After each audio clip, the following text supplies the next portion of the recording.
Picture a circle of folding chairs in a community room, or a text box on a glowing screen.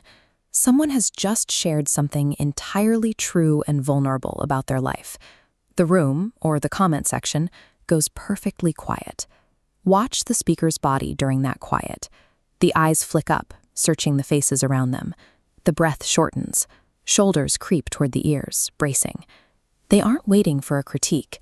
They are waiting for a very specific signal, a nod, a warm murmur, or a digital like, so the body can finally exhale. That physical inability to settle until a signal arrives reveals how tightly our baseline sense of safety is tethered to the reactions of the people around us. We usually treat criticism as the primary threat to an authentic life, but the ancient Stoics argued that praise is actually the far more dangerous force. Criticism is visible.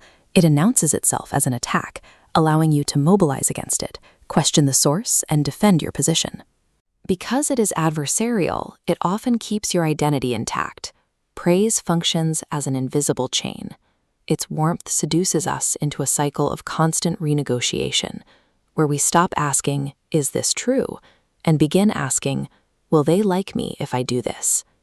When we continuously adjust our beliefs and words to secure that affection, we prioritize the audience's reaction over our own reality. This constant negotiation gradually shifts a life from an expression of truth into a calculated performance for applause. To understand why we get trapped in this performance, we have to look past philosophy and examine the biological mechanics of that physical pause. This animation shows the vagus nerve pathway, driving the ventral vagal system. It's the wiring forcing us to scan faces and voices to confirm we're safe. Layering dopamine reward circuitry on top turns a compliment into a chemical event, carving deep behavioral grooves. Relying on others for temporary stability, known as co-regulation, is a healthy, necessary part of being human. But a problem arises when we treat that external validation as a permanent replacement for our own internal stability.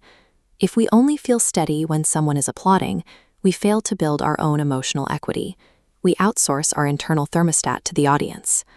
Long before we had maps of the nervous system, ancient Romans were already diagnosing this same biological vulnerability with brutal clarity. Marcus Aurelius ruled the largest empire on earth. He held absolute global authority, yet he spent his life fearing that his own mind would be conquered by the people who surrounded him. He kept a private journal, his meditations, where he constantly warned himself about the invisible dangers hidden inside flattery and praise.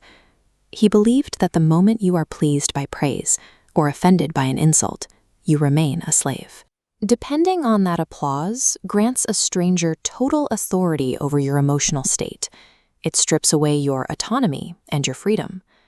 The Stoics offer a diagnostic question to test where your autonomy actually lives. If nobody could praise you, admire you, validate you, or even notice you, would you still choose the life you're living right now? This question is terrifying because it exposes exactly how much of our identity, our career choices, and our daily habits are secretly calibrated to satisfy an audience. The answer isn't to become a cold, detached robot who rejects human connection. We do not need to isolate ourselves to be free. True authenticity is found in the courage to accept the discomfort of losing that applause in exchange for genuine self-respect. We can approach this internal grounding through a state called permeability without capture. In this state, you hear the praise, and you may even enjoy it, but you do not allow it to dictate your worth. You can test this yourself.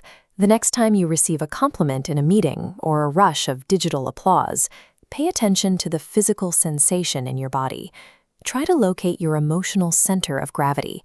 Ask yourself, is the ground firmly under my own feet, or is it out there in the room, waiting to be handed back to me?